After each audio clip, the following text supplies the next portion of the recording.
times I forgot to comment on this. So if you look at verse 6 of chapter 6, this is probably one of the more famous verses in the whole book.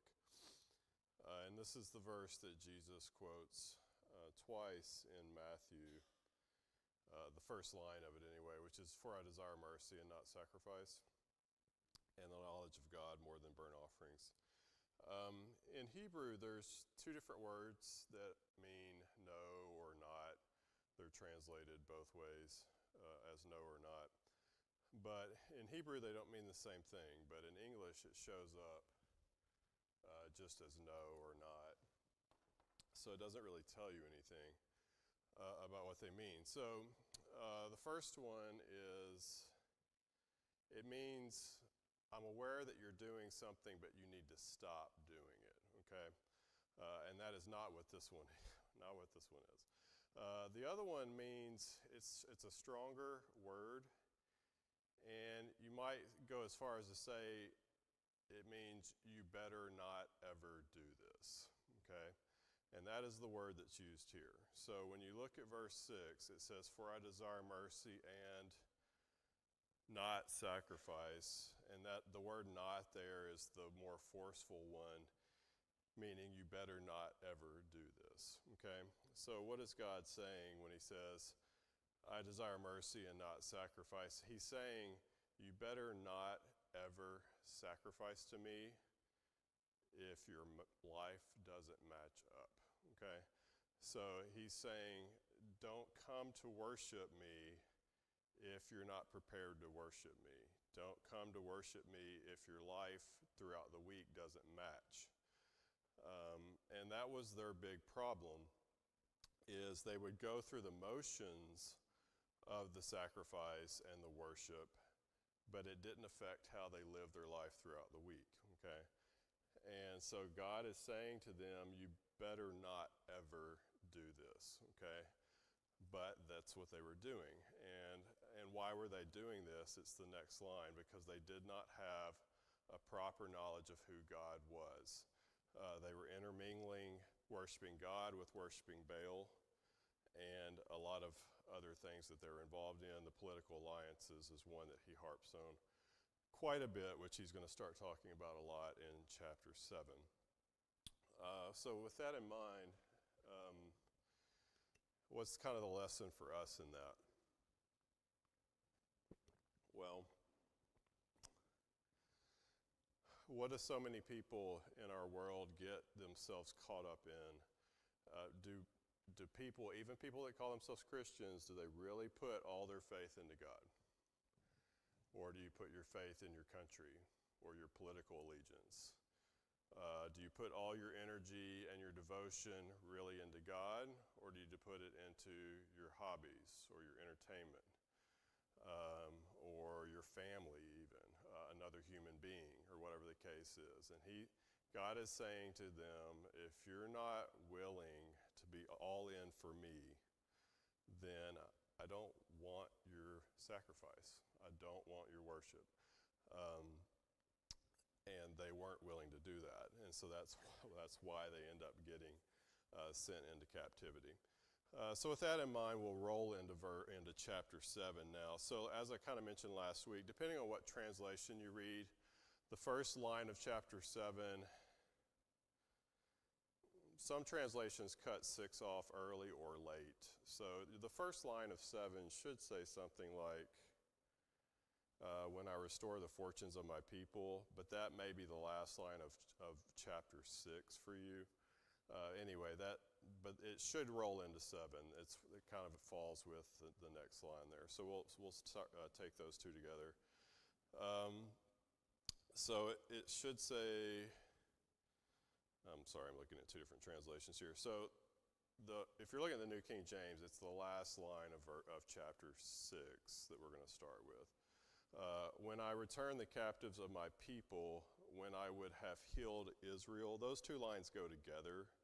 And what he's talking about, the words return and heal, so return in the first line, heal in the second line, means that God does intend or hopes to heal his people, and what that means is forgive them. Okay, so as we were talking about in chapter 6, the reason why these political alliances were not working for them is because their real enemy had become God.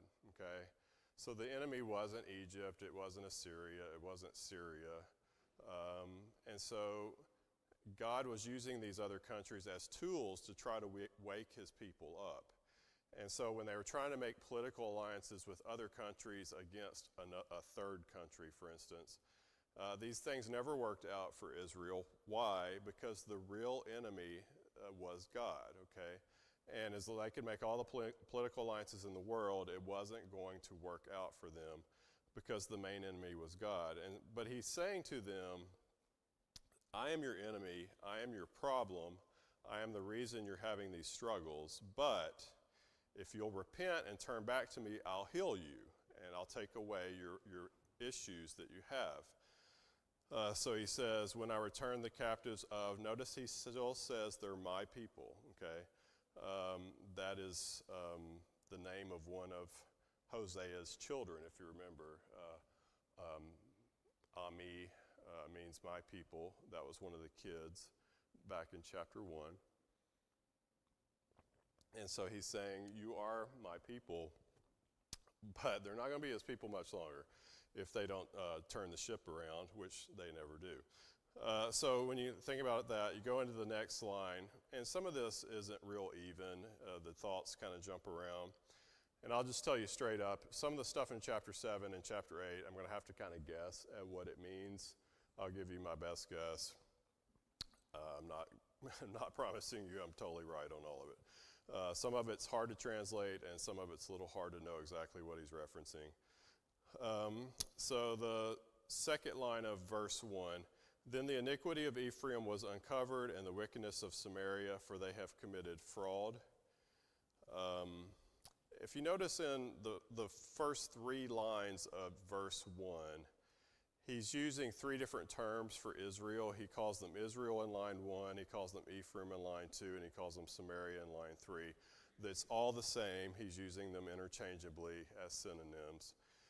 Israel's the country, Ephraim is the biggest tribe, and Samaria is the capital city. Okay, so it all stands for the same thing. So he's saying that their iniquity is going to be uncovered, and their wickedness will be uncovered. So their deeds are going to become known, okay? For they have committed fraud. The they there refers back to the they of the last couple chapters. He's talking most likely about the priests. So if you remember what we talked about in the previous chapters, the priest and the political people like the king, they're the ones most guilty before God because they were the ones that should have known better. They're also the ones that instruct the people on what to do, and they are not telling the people the truth about how they should worship God and how they should live before God. Remember, this is a time when a lot of the people, don't know the exact percentage, but a lot of the people are going to be illiterate. Everybody does not have a copy of the Bible at home. And so you're going to learn what you need to know about God and how to worship God from the priest at the temple and the worship services. And if those people are not telling you what you need to know, then they are going to be more guilty than you are for your sins. And that was what was happening. The priests were not informing the people and educating the people properly on what they were supposed to be doing. And so what does he call them? He says, he's comparing them to a thief, okay? So he says, a thief comes in, a band of robbers takes spoil outside. They do not consider in their hearts and then he says that I remember all their wickedness. So he's saying, they were doing all these things, these evil things, because they thought I wouldn't remember any of it. And God is saying, well, actually, I do remember all of it, and you are going to get punished for the sins that you have committed.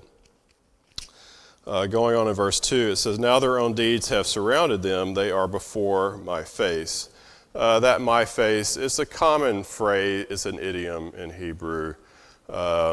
Things go up before God's face or whatever.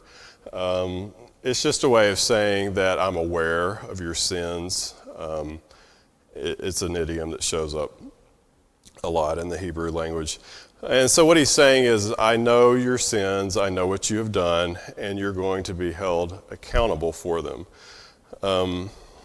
As you go on in verse 3, this is where it gets a little shaky on what some of this was referencing.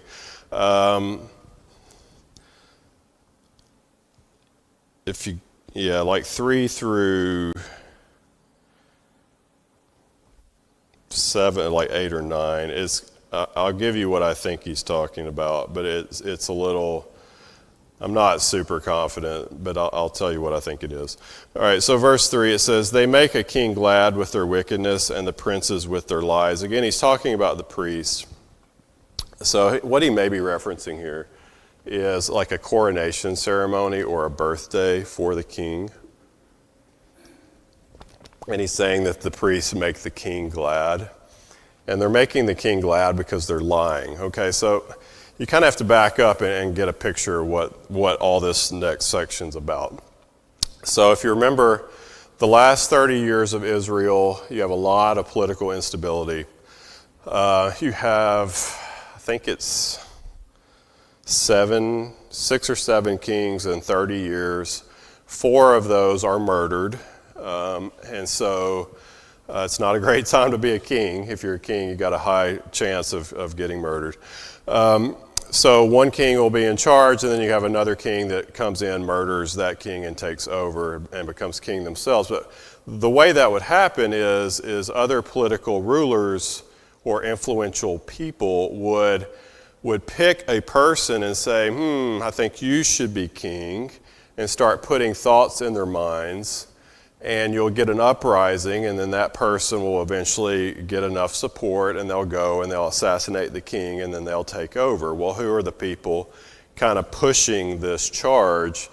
It's going to be what he calls here princes as well as priests. Okay, so it's people with influence in the society. And so what he's saying here is, by them encouraging this individual to go forth and assassinate the king, and then this person has become king, and you're now having a coronation ceremony for this king, you have made that king glad by your wickedness. Okay, so all of the kings of Israel are illegitimate kings. Okay, that none of them, the kingdom was never supposed to split.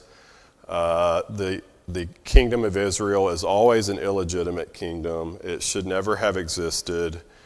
And then the kings that were in charge of it were illegitimate as well. Okay.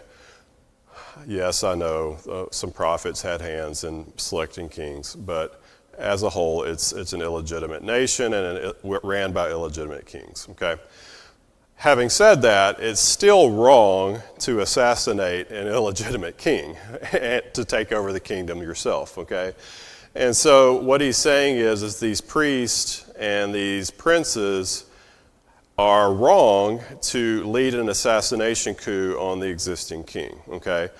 So that's what he's starting to talk about most likely in this section. So with that in mind, if you look at verse 3, it says, they make a king glad with their wickedness, which is these overthrowing coup attempts, and princes with their lies. So they're telling lies to these individuals to say, go kill the king, take charge, etc. Verse 4, they are all adulterers. This is spiritual and political adultery, not physical adultery. And then he's going to compare them to a baker, and he says, like an oven heated by a baker, he ceases stirring the fire after kneading the dough until it is leavened. I think what he's talking about here is he's making an analogy with a hot oven, and he's just saying that they're kind of biding their time. So they are stirred up in anger, but they're waiting for the right time to strike, basically, for their coup or whatever the case may be. Verse 5, in the day of our king, princes have made him sick, inflamed with wine. He stretched out his hand with scoffers. Let me see what the ESV says for this one. Yeah, basically the same thing. It's probably the day of the king. Again, is probably a coronation or a birthday, and it's just again reiterating the fact that these individuals are kind of pumping up this king and making him glad by the words and the lies that they're telling them. This may be referring the specific thing about them becoming drunk. May be referencing the event where Menahem assassinated Shallum.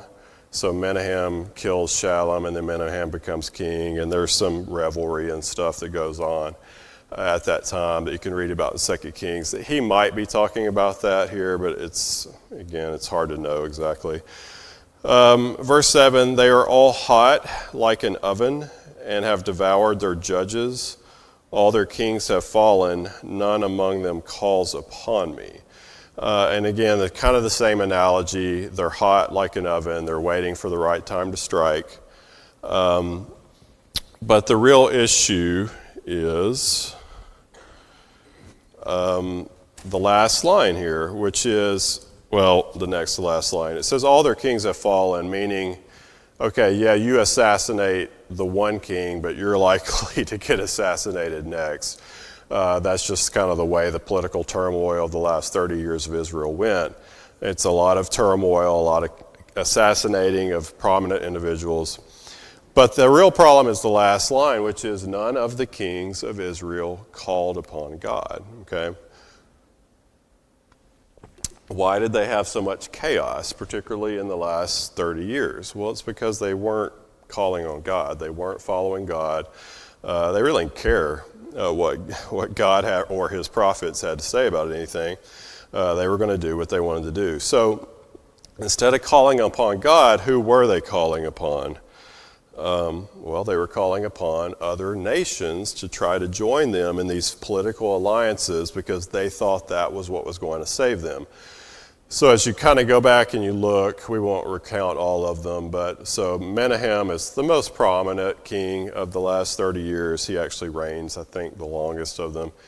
But he pays tribute to Assyria. The king that follows him, I think, is Pekah or Pekahiah, one of them. They pay tribute to Assyria.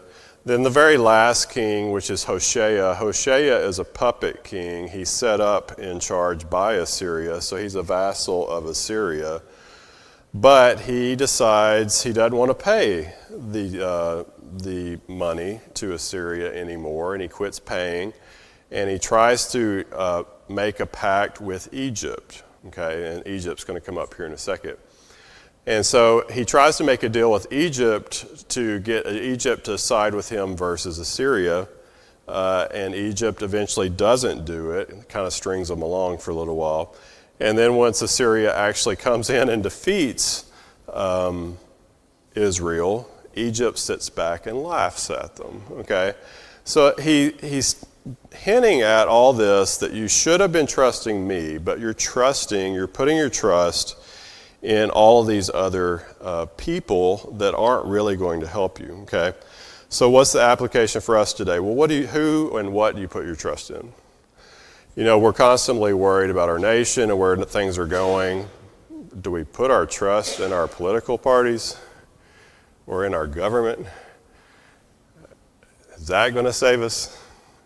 Is our government going to save us? Are our political allies around the world, are they going to save us from our problems? The answer to all these questions are no, okay? None of these people are going to save us. The only thing that's going to save this country is if our country turns back to God, okay? So then the question becomes for us, do we just sit around and whine about it, or are we going to start doing something about it? Because the only way to do anything about it is to convert more people and more people and more people, and maybe the voting will change, and maybe we'll actually get people in power who actually have some knowledge of God instead of the ones we have now that have no knowledge of God. So how do you change your country? You got to start one person at a time. But are we willing to do that? If we're not willing to do that, I guess we just need to sit back and accept the consequences, okay? And for the last, I don't know how many years, sadly, the church as a whole has not been evangelistic, and we're now seeing the results of that, okay? So the question for us going forward, and I'm looking at myself first because I've not done a good job at this, are we going to be evangelistic or are we not? And if we're not, well, things are just going to get worse. So that's what Hosea is mentioning here, is that, you have called upon the wrong person, okay? Instead of calling upon me, you have called upon your political allies, who are not really allies, okay? They don't have your best interests at heart, and they are going to turn around and laugh at you when you fall flat on your face. Okay, so as we keep going, verse 8, Ephraim has mixed himself among the peoples. So he's talking about their political alliances and how they're intermingling with other countries. He says Ephraim is a cake unturned. And what that means is it's a cake that is burnt on one side and not cooked at all on the other. What would you call that cake? I would call it useless, right? Okay. You don't want to eat either side. And he's basically saying, you're useless to me, okay? You don't follow me. I can't use you. You are useless in my sight in your current situation. Here comes the real problems. Verses 9, it says, aliens have devoured his strength, but he does not know it. Yes, gray hairs are here and there on him, yet he does not know it. What he's saying here is you have made these alliances with these other countries. Also, you have made alliances with Baal, okay? You do false worship with Baal, and you do false worship or intermingling with these other countries, and you think these things are going to help you. What they actually have done to you instead is they have taken away your strength, one, and two, they've given you gray hairs, okay? Now, what does he mean by that? He means that you're aging earlier than you should. You have become old while you're still in your youth. And not old in a good way, not old like you're wise, it's just old like you have no strength left in your body, okay? And what he's saying to them, as a nation, you have lost all your strength. But the problem is they've lost their strength, but they don't realize they've lost their strength, okay? They think they're still strong. They think they're still a powerful country. They think they have these allies. They think everything is fine. And he's saying to you, you are not what you think you are, okay? You have become very weak, and you're on the verge of collapse, okay? It's kind of similar to what Jesus says to the Pharisees. He said, you're like whitewashed tombs. You're like dead men's bones.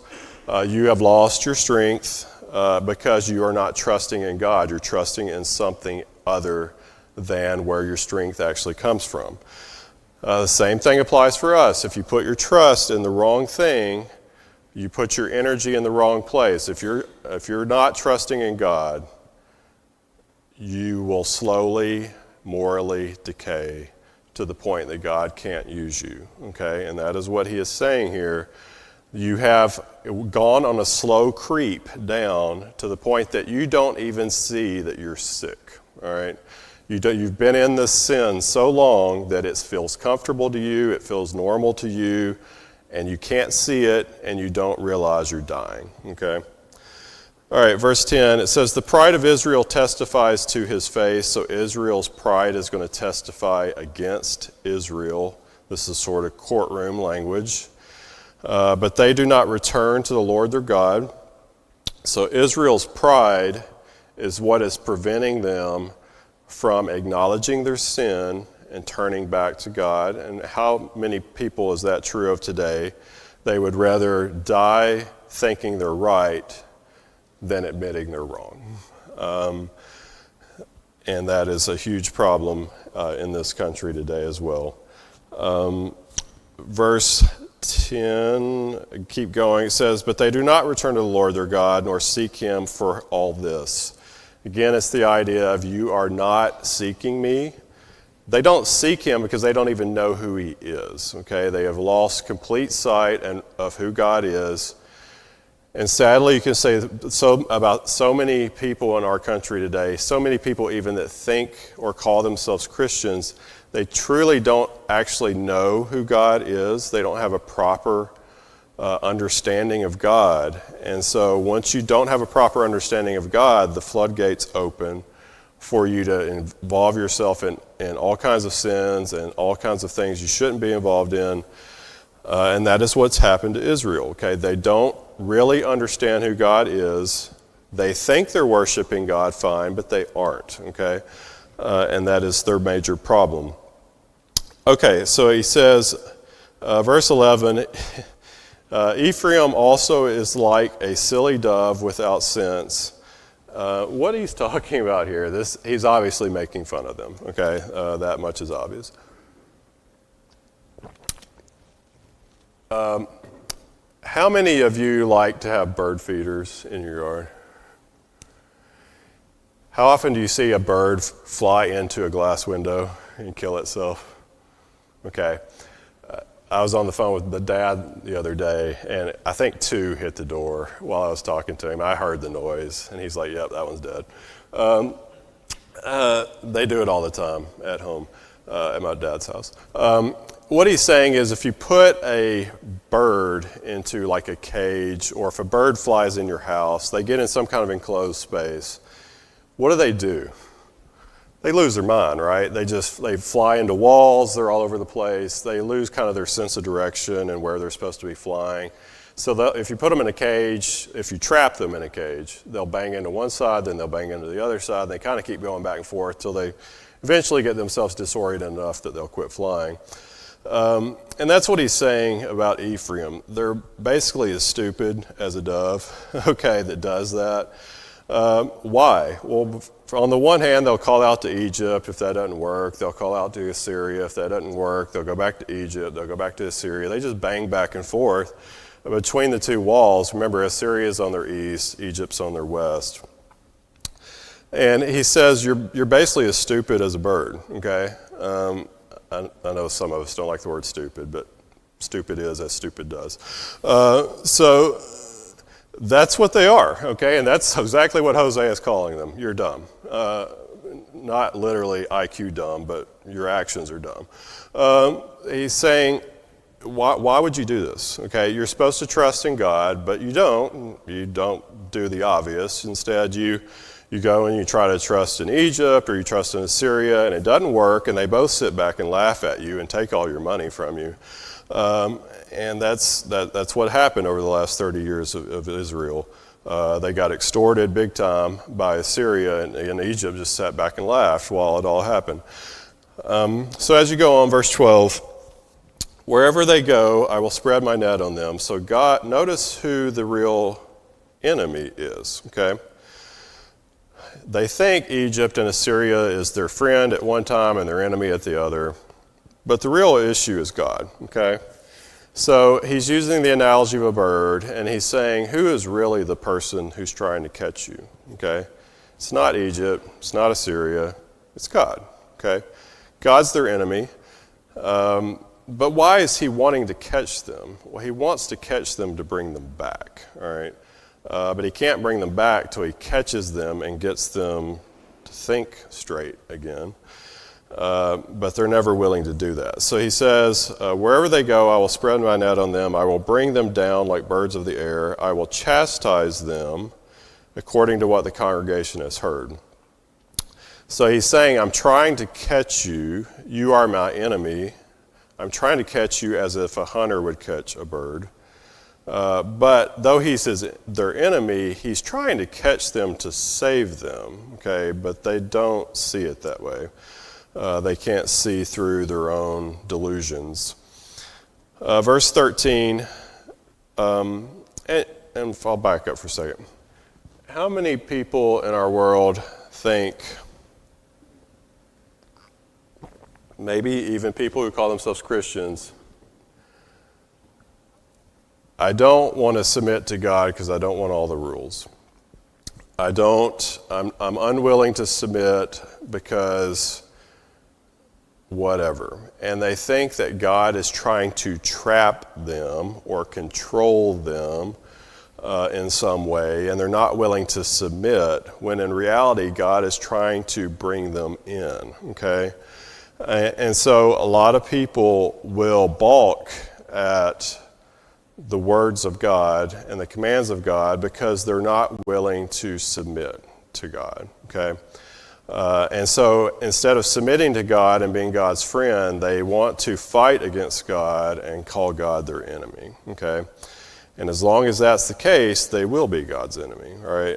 But what they fail to see, just like Israel is failing to see, once God is your enemy and you're trying to make friendships with people or things or whatever the case that can't bring you happiness, then in the end your life will be empty, okay? And in the end, you will have nothing of any real value. And in the end, you will die in your sins. And that is what is happening to Israel. We're watching them die before our eyes because they're not willing to come back to God because they think the things they have and the way they're doing it their way. They think that way is better, okay? And God is trying to bring them back, but they continuously fight against him to the point he's eventually going to say, yep, not worth it anymore. You're not coming back. Verse 13, it says, "Woe to them, for they have fled from me." They're going to do it their way. They're not going to submit to God. What's going to be the result? Destruction to them, because they have transgressed against me. Though I redeemed them, yet they have spoken lies against me. Okay? So God is trying to save them, but they don't want to be saved. Okay? All right, so eventually God just says, yeah, I'm done. And why? Because they're lying against God. Okay, so what are the lies that they're telling? One, they're saying, when things get bad, they say, oh, God has forgotten us. Well, no, God hadn't forgotten you. There could be a lot of reasons why things aren't going the way you want them to. For Israel, the things aren't going the way they want to because Israel's sinning against God. And God is punishing them to try to wake them up, okay? But they're saying, oh, God's forgotten us. The other thing they're saying is, we're not putting our trust in God to save us. We'll trust Assyria or Egypt to save us. So they're putting their trust in the wrong direction. But the other thing that they're doing is the blessings that they have been receiving, like crops or whatever the case may be, they are not attributing the blessings to God, okay? Who are they giving credit for the things that they have received? Baal, okay? All the good things they have received, they're saying, oh, Baal gave us that, okay? So in our country, how many people sit back and say, the government gave me everything? Really? Or, you got it from somewhere else. Or they say, I got it of my own hard work. Really? Is that where it came from? So God is really the giver of everything. All good gifts come from God. And so when you give credit elsewhere for the things you have received, you have lied against God and hurt God's ability to influence through you other people, okay? So it's best to say, and we all struggle with this, including myself, but when you're blessed with something, it's best to attribute it to the person who actually gave it to you instead of to yourself. You may have had a part to play in it, but that's not the only reason you have what you have, okay? And so these are the lies that they're telling, and so God has become very angry with them for these lies that they have told. Verse 14, it says, they did not cry out to me with their heart. Okay, so, and remember the heart is, we use this expression too, but the heart for them at that time was what we would call the mind today, okay? So they thought of the heart as the seat of emotion, or as where the kind of the mental faculties were. The gut is more where the emotions are. So he's saying they didn't cry out to me with their mind, heart, whatever word you want to use. They're in distress, but they're not calling out to God. Okay, who are they turning to instead? It says, when they wailed upon their beds, they assembled together for grain and new wine. They rebel against me. Okay, they're crying out not to God to bless them. They're crying out to Baal to bless them. Okay, so they're wailing on their beds for blessings. He may be alluding to, although it's not entirely certain. Sometimes in Baal worship you would wail. If you think back to when Elijah challenged the prophets of Baal at the altar to bring fire down from God, what were those prophets doing to try to get Baal to wake up? And if you remember, Elijah made fun of them a bunch of times, and it's a pretty humorous story. But they would cut themselves and they would wail and so forth to try to wake Baal up. And, Elijah said, well, maybe he's taking a nap, or maybe he went to the bathroom.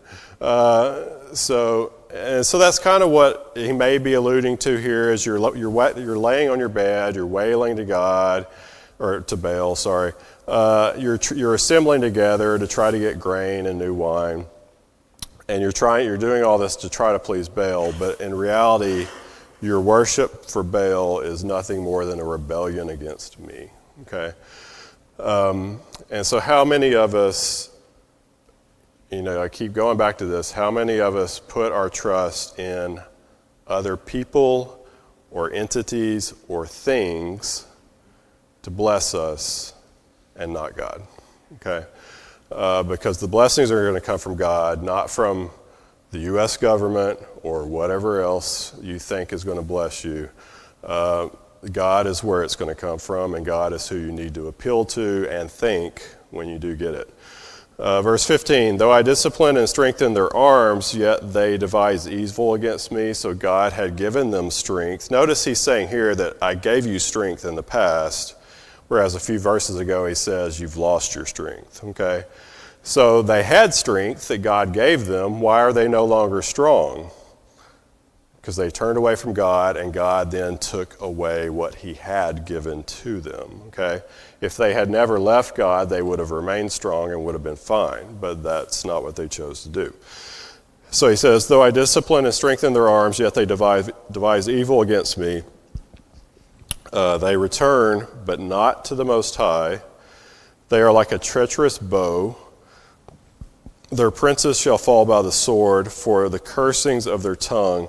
This shall be their derision in the land of Egypt. So what he's talking about when he's mentioning the princes and all this, he's going back to the idea about pumping up an individual to usurp the king, to assassinate the king, and then become king themselves. And he's saying, when you do that, your round may win, but then the next round you'll lose, right? So, maybe your guy becomes king for a little while, but the next guy that comes in is just going to kill all of you guys. And so you just get in this vicious cycle. And so you're not putting your trust in God, you're putting your trust in your little local political leaders or this new king that you have. And none of that's going to work. You're just going to end up dying in the same way that you took power. And he's talking about how they curse with their tongue and so forth. And then the last line is, you're putting your trust in Egypt at the very end of Israel as a country. They were giving tribute to Assyria, and then they decided to stop doing that, and they appealed to Egypt to fight with them against Assyria. And Egypt doesn't end up doing it, and then once Israel falls to Assyria, Egypt sits back and laughs, okay? And so that's what he's saying. This is what's going to happen to you, is in the end, Egypt, they're not your friend. They don't really care what happens to you. And at the end of it all, they're going to just sit back and laugh at you, okay? And so as you read this chapter as a whole, it's obviously very negative. He's really condemning. A lot of it is condemning the political alliances that they're putting their false hope in, with some elements of condemning them for their idol worship and their Baal worship and so forth. But the real issue here is twofold that he keeps hitting over and over and over again. They have lost a proper knowledge of God. They don't really know who God is. They know God's name. They know some things about God. They don't really understand God and who God is and how God behaves and what God expects of them. And therefore, as a result, since they don't know God, they do not follow God. They do not worship God the way God wants them to worship. And they don't put their entirety of their trust into God. Okay? And so that's what this chapter is hitting on. The next chapter is going to do something similar. They don't put their trust fully in God because they don't really know who God is. And you can say the same thing about our current culture, and even a lot of people in our culture that claim to know God. They may know the name God. They don't really know who God is. John, do you have a comment?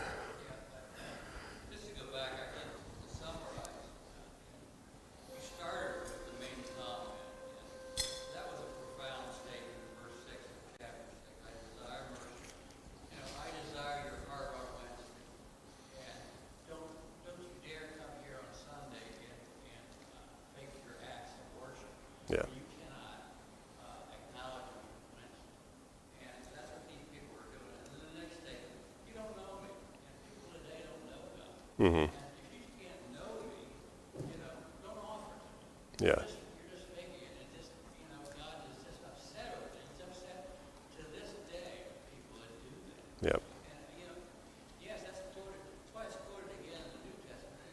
You think about that, and that is so profound. It comes right out of the Old Testament like this, but that is a very serious statement, and it just has so much application today. Yeah. Two little verses like that, and then all the things you said since, it's just an explanation of that verse. Right. If you didn't hear the summary, chapter 7 is an explanation of chapter 6, verse 6, right? That's the gist of what John just said. Anybody else have any other comments or questions? All right. Good to see everybody. Have a good week.